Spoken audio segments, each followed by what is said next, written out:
സദൃശ്യവാക്യങ്ങൾ അധ്യായം 8. ജ്ഞാനമായവൾ വിളിച്ചു പറയുന്നില്ലയോ? ബുദ്ധിയായവൾ തൻ്റെ സ്വരം കേൾപ്പിക്കുന്നില്ലയോ? അവൾ വഴിയരികെ മേടുകളുടെ മുകളിൽ പാതകൾ കൂടുന്നിടത്ത് നിൽക്കുന്നു. അവൾ പടിവാതിലുകളുടെ അരികത്തും പട്ടണവാതിൽക്കലും ഗോപുരദ്വാരത്തിങ്കിലും ഘോഷിക്കുന്നത്.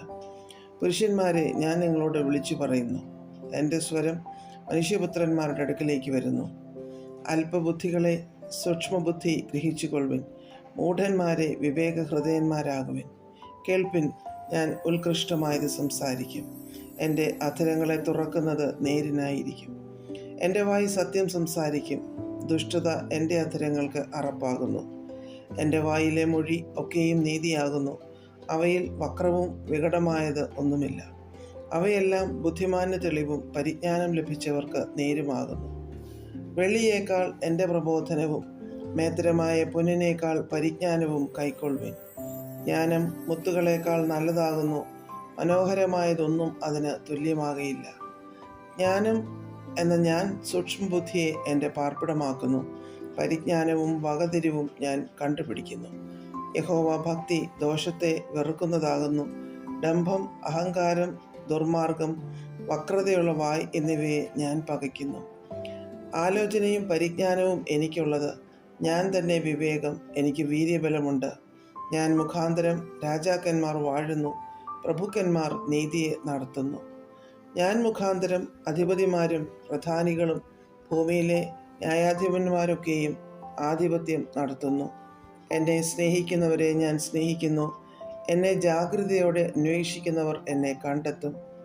എൻ്റെ പക്കൽ ധനവും മാനവും പുരാതന സമ്പത്തും നീതിയുമുണ്ട്. എൻ്റെ ഫലം പൊന്നിലും തങ്കത്തിലും, എൻ്റെ ആദായം മേത്തരമായ വെള്ളിയിലും നല്ലത്. എന്നെ സ്നേഹിക്കുന്നവർക്ക് വസ്തുവക അവകാശമാക്കി കൊടുക്കുകയും അവരുടെ ഭണ്ഡാരങ്ങളെ നിറയ്ക്കുകയും ചെയ്യേണ്ടതിന് ഞാൻ നീതിയുടെ മാർഗത്തിലും ന്യായത്തിൻ്റെ പാതകളിലും നടക്കുന്നു. യഹോവ പണ്ടുപണ്ടേ തൻ്റെ വഴിയുടെ ആരംഭമായി തൻ്റെ പ്രവൃത്തികളുടെ ആദ്യമായി എന്നെ ഉളവാക്കി. ഞാൻ പുരാതനമേ ആദിയിൽ തന്നെ ഭൂമിയുടെ ഉൽപ്പത്തിക്ക് മുമ്പേ നിയമിക്കപ്പെട്ടിരിക്കുന്നു. ആഴങ്ങൾ ഇല്ലാതിരുന്നപ്പോൾ ഞാൻ ജനിച്ചിരിക്കുന്നു. വെള്ളം നിറഞ്ഞ ഉറവുകൾ ഇല്ലാതിരുന്നപ്പോൾ തന്നെ. പർവ്വതങ്ങളെ സ്ഥാപിച്ചതിന് മുമ്പേയും കുന്നുകൾക്ക് മുമ്പേയും ഞാൻ ജനിച്ചിരിക്കുന്നു. അവൻ ഭൂമിയെയും വയലുകളെയും ഭൂതലത്തിൻ്റെ പൊടിയുടെ തുകയെയും ഉണ്ടാക്കിയിട്ടില്ലാത്ത സമയത്ത് തന്നെ അവൻ ആകാശത്തെ ഉറപ്പിച്ചപ്പോൾ ഞാൻ അവിടെ ഉണ്ടായിരുന്നു. അവൻ ആഴത്തിൻ്റെ ഉപരിഭാഗത്ത് വൃത്തം വരച്ചപ്പോഴും അവൻ മീതെ മേഘങ്ങളെ ഉറപ്പിച്ചപ്പോഴും ആഴത്തിൻ്റെ ഉറവുകൾ തടിച്ചപ്പോഴും വെള്ളം അവൻ്റെ കൽപ്പനയെ അതിക്രമിക്കാതെ വണ്ണം അവൻ സമുദ്രത്തിന് അതിർ വെച്ചപ്പോഴും ഭൂമിയുടെ അടിസ്ഥാനം ഇട്ടപ്പോഴും ഞാൻ അവൻ്റെ അടുക്കൽ ശില്പിയായിരുന്നു. ഇടപെടാതെ അവൻ്റെ മുൻപിൽ വിനോദിച്ചുകൊണ്ട് ദിനം പ്രതി അവൻ്റെ പ്രമോദമായിരുന്നു. അവൻ്റെ ഭൂതലത്തിൽ ഞാൻ വിനോദിച്ചു കൊണ്ടിരുന്നു. എൻ്റെ പ്രമോദം മനുഷ്യപുത്രന്മാരോട് കൂടെയായിരുന്നു. ആകയാൽ മക്കളെ, എൻ്റെ വാക്ക് കേട്ടുകൊള്ളുവിൻ. എൻ്റെ വഴികളെ പ്രമാണിക്കുന്നവർ ഭാഗ്യവാന്മാർ. പ്രബോധനം കേട്ട് ബുദ്ധിമാന്മാരായിരിപ്പീൻ. അതിനെ ത്യജിച്ചു കളയരുത്. ദിവസം പ്രതി എൻ്റെ പടിവാതിൽക്കൽ ജാഗരിച്ചും എൻ്റെ വാതിൽ കട്ടളയ്ക്കൽ കാത്തുകൊണ്ടും എൻ്റെ വാക്ക് കേട്ടനുസരിക്കുന്ന മനുഷ്യൻ ഭാഗ്യവാൻ. എന്നെ കണ്ടെത്തുന്നവൻ ജീവനെ കണ്ടെത്തുന്നു.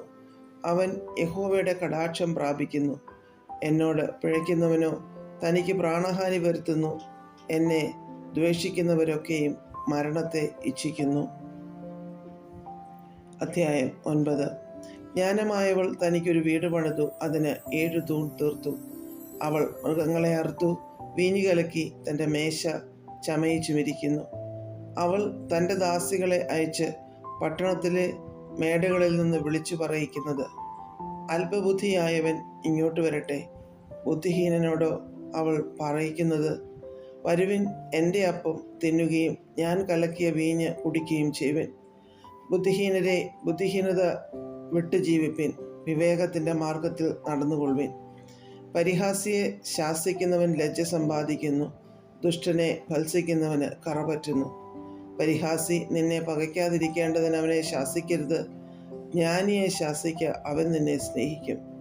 ജ്ഞാനിയെ പ്രബോധിപ്പിക്ക, അവൻ്റെ ജ്ഞാനം വർദ്ധിക്കും. നീതിമാനെ ഉപദേശിക്ക, അവൻ വിദ്യാഭിവൃദ്ധി പ്രാപിക്കും. യഹോവ ഭക്തി ജ്ഞാനത്തിൻ്റെ ആരംഭവും പരിശുദ്ധനെക്കുറിച്ചുള്ള പരിജ്ഞാനം വിവേകവും ആകുന്നു. ഞാൻ മുഖാന്തരം നിന്റെ നാളുകൾ പെരുകും, നിനക്ക് ദീർഘായുസ്സുണ്ടാകും. നീ ജ്ഞാനിയാകുന്നുവെങ്കിൽ നിനക്ക് വേണ്ടി തന്നെ ജ്ഞാനിയായിരിക്കും. പരിഹസിക്കുന്നുവെങ്കിലോ നീ തന്നെ സഹിക്കേണ്ടി വരും. ഭോഷത്വമായവൾ മോഹപരവശയായിരിക്കുന്നു, അവൾ ബുദ്ധിഹീന തന്നെ, ഒന്നും അറിയുന്നതുമില്ല. തങ്ങളുടെ പാതയിൽ നേരെ നടക്കുന്നവരായി കടന്നു പോകുന്നവരെ വിളിക്കേണ്ടതിന് അവൾ പട്ടണത്തിലെ മേടകളിൽ തൻ്റെ വീട്ടുവാതിൽക്കൽ ഒരു പീഠത്തിന്മേലിരിക്കുന്നു. അല്പബുദ്ധിയായവൻ ഇങ്ങോട്ട് വരട്ടെ. ബുദ്ധിഹീനനോടോ അവൾ പറയുന്നത്, മോഷ്ടിച്ച വെള്ളം മധുരവും ഒളിച്ചു തിന്നുന്ന അപ്പം രുചികരവുമാകുന്നു. എങ്കിലും മൃതന്മാർ അവിടെയുണ്ടെന്നും അവളുടെ വിരുന്നുകാർ പാതാളത്തിൻ്റെ ആഴത്തിലിരിക്കുന്നുവെന്നും അവൻ അറിയുന്നില്ല.